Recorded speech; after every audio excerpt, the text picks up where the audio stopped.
first scene that confronted my father and I when we arrived at the old Muirshiel mine was the fact that the old men who'd worked it before had only open-casted the vein. Now the vein was a fair width, so they would get a good amount of stuff. The sides, the hanging wall side, was very, very friable and had collapsed into the gully that they'd left. Now this was most unusual because we'd been in the habit of dealing with really solid hanging walls, and it was the first indication we got that they might be troublesome.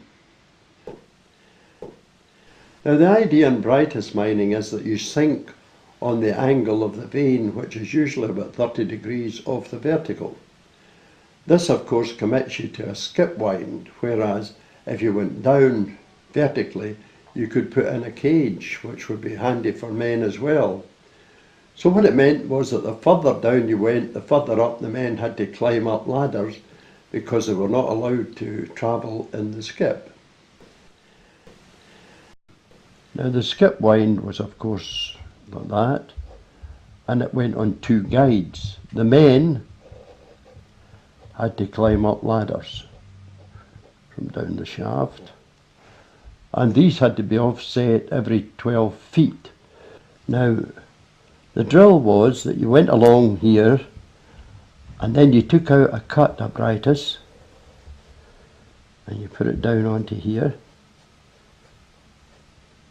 and you had these chutes, and of course you had the bogies here, and they came along to the skip where they were tipped in. Now after you did that, you then had to come back and start and put in fill to hold the hanging wall. This is just rubble. And of course the chutes had to be built up as you went up. Right? Now once you got so far along, it was necessary to put a shaft right up for ventilation. We still had the problem of this very friable mixture between the hanging wall and the Barytes, and as long as we left on about 2 feet of Barytes in the hanging wall, it was safe enough. But 9 times out of 10 this would break away and we would have this nasty situation. Now to give you an indication of the situation, perhaps I should draw something up here. And here we're coming along the stope.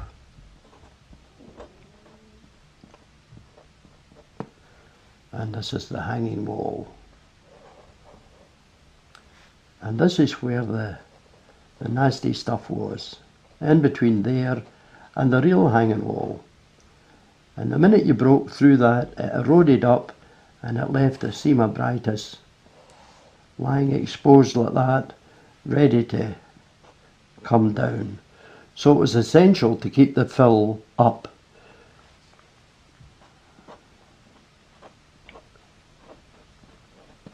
Onto the ore chutes, which were of course extended as we went along, and underneath that is of course the main haulage.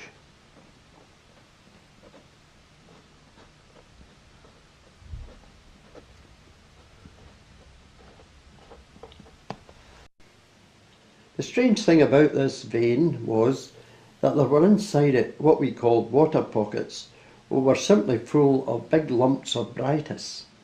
Now this we reckon had been caused through water filtration, and these were highly dangerous because once you ran into them you were looking up at a mass of interlocked blocks of Barytes, which of course the average man in the mine was unable to attend to, and this job fell to my father and myself.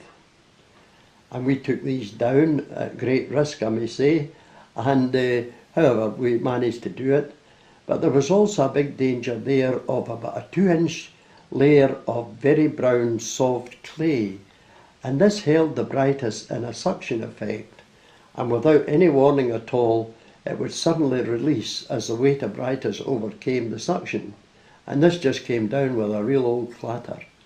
Now anybody who was not aware of this, as we weren't aware of it at the time, but we realised once it came down, and by good luck it happened during the night, Most falls in mines, of course, occur during the night hours and early morning. So when we saw this, we realised that we had a real problem in this mine and that we have to be ultra careful so that none of these men became injured or even killed. Barytes is a very scarce mineral. It's not found in many places in the British Isles, and it's very valuable in the glazing of chocolate, for all things. It glazes tiles. It's also used in the manufacture of rubber. It's used to make barium meal for the folk who suffer from stomach and intestinal afflictions, and here they drink it, and it shows up very well in the x-rays. Strangely enough, and much to my surprise, I learnt that it was also used in explosive and boosts the power to a tremendous effect over the usual salt and ammonium nitrate mixtures.